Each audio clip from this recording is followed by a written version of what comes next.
Bienvenue dans ce Flash Info. Au Rwanda, les commémorations des génocides des Tutsis au Rwanda a été organisée par le Centre multimédia de l'héritage Iriba à Kigali en parallèle des commémorations officielles du génocide des Tutsis le 7 avril. Plus de précisions avec nos confrères de TV5 Monde.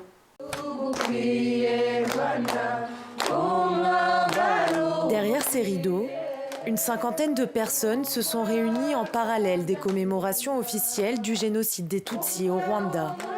Parmi eux, cet étudiant rend hommage à son frère, décédé en 1994. Depuis un an, Pacifique fréquente régulièrement le centre Iriba pour mieux comprendre son histoire.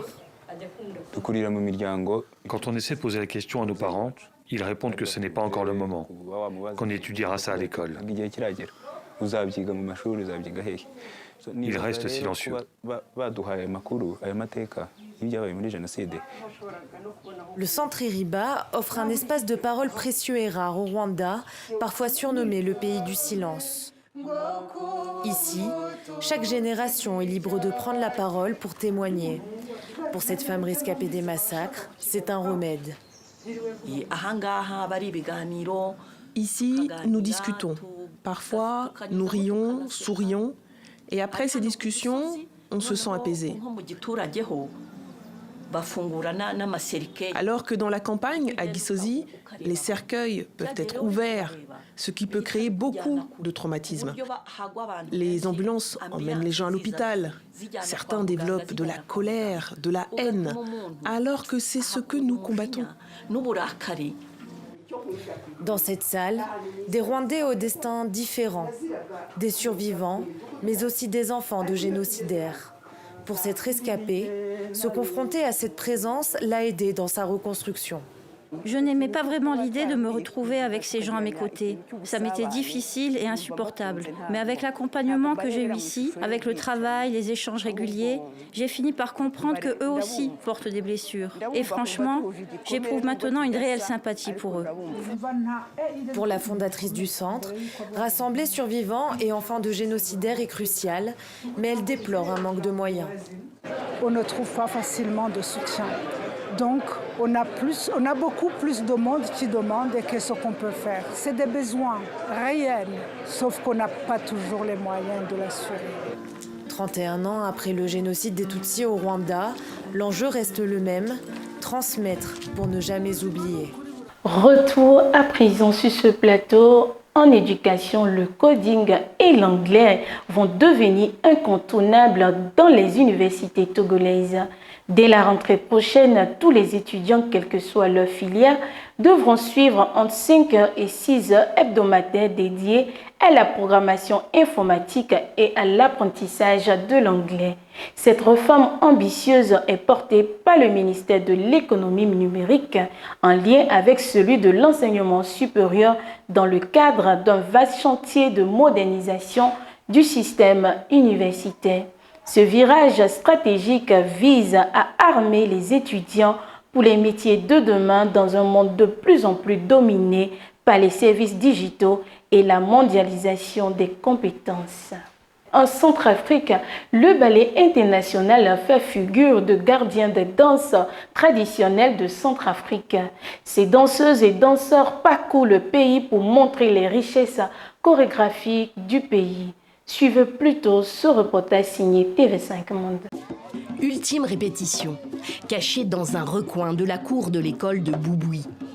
Le président Touadéra est attendu ce jour-là dans ce petit village à 45 km au nord de Bangui. Et le ballet national de Centrafrique, comme souvent pour ce genre d'occasion, va animer la cérémonie. Il se veut à l'image du pays, une mosaïque d'artistes, mais aussi de danse, de rythme, de sons de toute la Centrafrique. J'ai rejoint le ballet il y a 3 ans et les créations qu'on nous demande sont basées sur les particularités de chaque ethnie. Moi, je suis Banda. Je dois proposer des pas de danse typiques des Banda. Les danseurs Gbaya, des pas de danse de l'ethnie Gbaya. Une soixantaine de danseurs forment la troupe qui répète 3 fois par semaine sur cette scène défraîchie et en plein air de la capitale.